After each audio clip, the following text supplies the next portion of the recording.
நல்லா கேட்குறான். சரி, உருப்படியான பேச்சு அது நல்லா லிஸ்ட்டு போடுறான். என்ன சொல்கிறான்? எவ்வித நன்மையும் இருப்பது. இவங்க பேசுகிறதெல்லாம் தண்டம். என்ன அதுவும் அந்த பெண்கள் உட்காந்து பேசுனாங்கன்னா சுபானல்லாம் ஒன்றுமே இருக்காது. ஏதோ தீனுடைய பற்றி ஏதோ பேசுவாங்களா? இன்னும் தெரியாது. ரசூல்லாவுடைய மனைவிமார்கள் பேர் தெரியாது. ரசூல்லாவுக்கு எத்தனை மகள்கள் தெரியாது. என்ன ரசூல்லாவுடைய வாழ்க்கை வந்து அப்படியே சொல்லுங்க. அப்படியே ரசூல்லாவுடைய ஃபர்ஸ்ட் வாழ்க்கை தாவாவுடைய முதல் கட்டம் எப்படின்னு சொல்லுங்க. ஆரம்ப கட்ட தாவா ரசூல்லா என்ன பண்ணாங்க? 2வது கட்டம் எப்போ ஸ்டார்ட் பண்ணாங்க? ரசூலா எப்போ வந்து மனைவி எப்போ இறந்தாங்க? தாயிஃபுக்கு ரசூலா எப்போ போனாங்க? ஹிஜ்ரத் எப்போ ரசூலா போனாங்க? ஹிஜ்ரத்துடைய ஃபர்ஸ்ட் வருஷத்தில் என்ன நடந்துச்சு? 2வது வருஷம் என்ன நடந்துச்சு? ஒன்றும் பிரச்சனை சரிங்களா? இப்போ என்ன நமக்கு வந்திருக்கு? பக்கத்து வீட்டில் வாஷிங் மிஷின் வந்து இறங்கிருக்கு. இது மேட்ரு. புரியுதா? இது மேட்ரு. இது நியூஸு.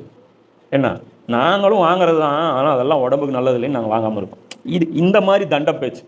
புரியுதா? இது அப்போ உட்காந்து நகை வந்து எடை போடுறது, அப்படி கல்யாண வீட்டில் உட்காந்து வெட்டி பேச்சு. எந்திரிச்சும் வரமாட்டாங்க. சாப்பிட்டாச்சு வாமா போகலாம். இருங்க கொஞ்சம் நேரம்.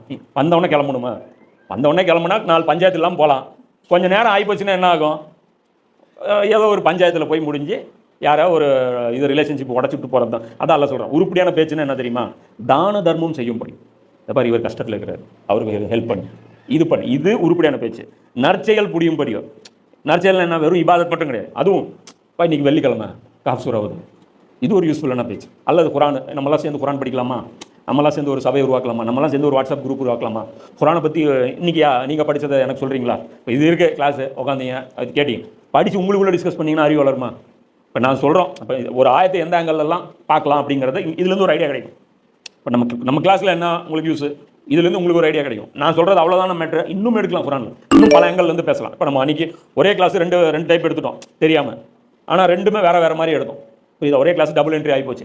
அப்போது இது வந்து பார்க்கும்போது அப்போ அல்லாஹ் சொல்கிறான் நற்செயல் புரியும்படி. ஏதோ ஒரு நல்ல காரியம். அப்போ என்ன நல்ல காரியம்?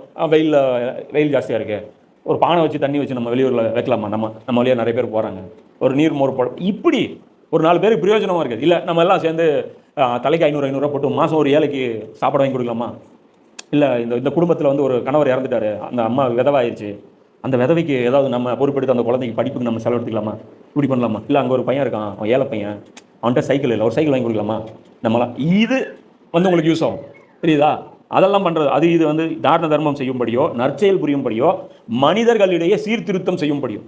அதாவது 2 பேர் சண்டை போட்டுக்கிறாங்க, அல்லது 2 ஜமாத் சண்டை போடுது, 2 ஊர் சண்டை போடுது, 2 ஃபேமிலி சண்டை போடுது, 2 ஆள் சண்டை போடுறாங்க. இவங்களை போய் காம்ப்ரமைஸ் பண்ணியிருக்கிறது. நேராக போயிட்டு என்ன பண்ணணும்? நேராக போய் எப்படி காம்ப்ரமைஸ்? அதுக்கு பொய் கூட சொல்லலாம். அது எந்த மாதிரி சொல்லலாம்? அவர் வந்து இப்போ இல்லை ஏங்க கோவமாக இருக்கீங்க? இல்லை எங்கள் மாமியார் இப்படி இருக்கிறாங்க. என்ன நீ இப்படி சொல்கிற? எப்போ வந்தாலும் உங்கள் மாமியார் உன்னை பற்றி அவ்வளோ புகழ்ந்து சொல்கிறாங்க, சொல்லியிருக்க மாட்டாங்க. ஆனால் இது சொன்னால் என்ன ஆகும்? அப்படியா, அடாடா நான் தான் எங்கள் மாமியார் தப்பாக நினச்சிட்டேன், எப்போ பாரு என்னை திட்டிகிட்டு தான் இருப்பாங்களாட்டு இருக்கு, பின்னாடி இப்படி பேச